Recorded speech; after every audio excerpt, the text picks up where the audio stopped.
Oral submucous fibrosis is a chronic, complex, potentially precancerous condition of the mouth characterized by juxta-epithelial inflammatory reaction and progressive fibrosis of the submucosal tissues.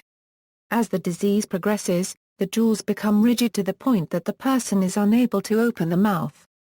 The condition is linked to oral cancers and is associated with areca nut or betel quid chewing, a habit similar to tobacco chewing, is practiced predominantly in Southeast Asia and India, dating back thousands of years.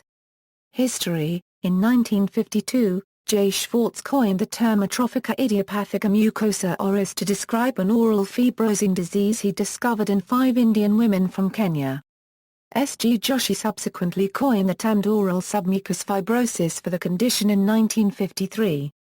Classification: oral submucous fibrosis is clinically divided into 3 stages: Stage 1, stomatitis; Stage 2, fibrosis, A. Early lesions, blanching of the oral mucosa; B. Older lesions, vertical and circular palpable fibrous bands in and around the mouth or lips, resulting in a mottled, marble-like appearance of the buccal mucosa. Stage 3, sequelae of oral submucous fibrosis, A. leukoplakia, B. speech and hearing deficits. Khanna and Andrade in 1995 developed a group classification system for the surgical management of trismus. Group I, earliest stage without mouth opening limitations with an interincisal distance of greater than 35 mm. Group II, patients with an interincisal distance of 26 to 35 mm. Group III, moderately advanced cases with an interincisal distance of 15 to 26 mm. Fibrotic bands are visible at the soft palate, anterior mandibular raphe and anterior pillars of forces are present. Group IVA, trismus is severe, with an interincisal distance of less than 15 mm and extensive fibrosis of all the oral mucosa. Group IVB, disease is most advanced, with premalignant and malignant changes throughout the mucosa. Pathogenesis: exposure to areca nut containing products with or without tobacco is currently believed to lead to OSF in individuals with genetic, immunologic or nutritional predisposition to the disease. This hypersensitivity reaction results in a juxta-epithelial inflammation that leads to increased fibroblastic activity and decreased breakdown of fibers.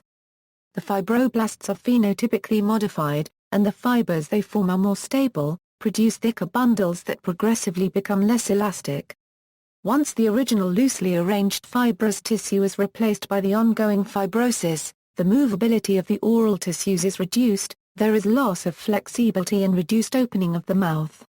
These collagen fibers are non-degradable and the phagocytic activity is minimized.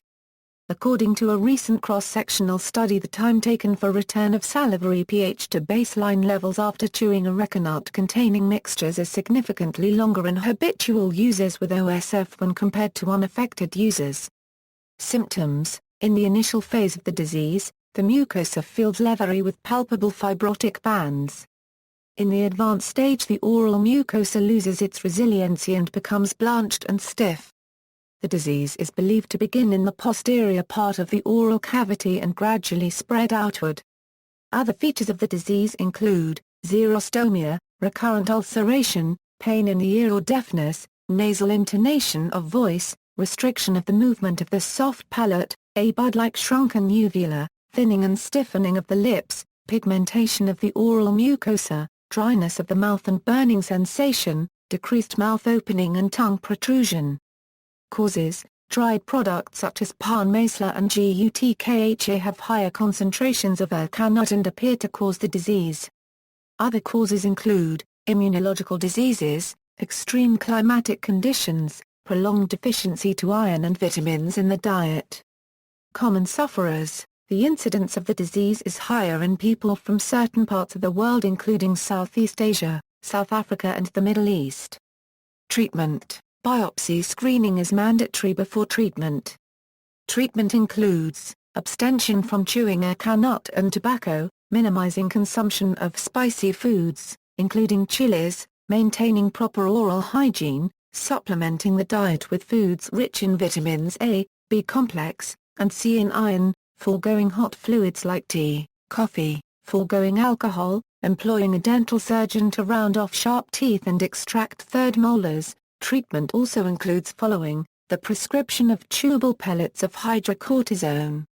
1 pellet to be chewed every 3 to 4 hours for 3 to 4 weeks, 0.5 ml intralesional injection hyaluronidase 1500 IU mixed in 1 ml of lignocaine into each buccal mucosa once a week for 4 weeks or more as per condition, 0.5 ml intralesional injection of hyaluronidase 1500 IU and 0.5 ml of injection hydrocortisone acetate 25 mg per milliliter in each buccal mucosa once a week alternatively for 4 weeks or more as per condition. Submucosal injections of hydrocortisone 100 mg once or twice daily depending upon the severity of the disease for 2 to 3 weeks. Submucosal injections of human chorionic gonadotrophins 2 to 3 ml per sitting twice or thrice in a week for 3 to 4 weeks. Surgical treatment is recommended in cases of progressive fibrosis when interincisor distance becomes less than 2 cm.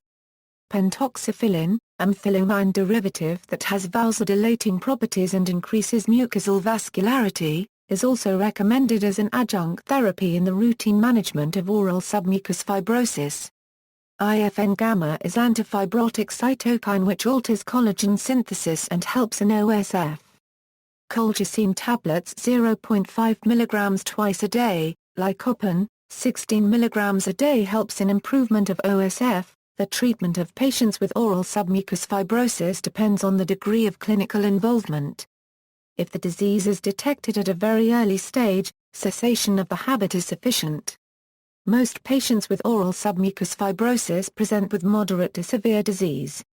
Moderate to severe oral submucous fibrosis is irreversible. Medical treatment is symptomatic and predominantly aimed at improving mouth movements. Stem cell therapy for oral submucosal fibrosis. Recently scientists have proven that intralesional injection of autologous bone marrow stem cells is a safe and effective treatment modality in oral submucosal fibrosis. It has been shown autologous bone marrow stem cell injections induces angiogenesis in the area of lesion which in turn decreases the extent of fibrosis thereby leading to significant increase in mouth opening. See also, cutaneous condition. References.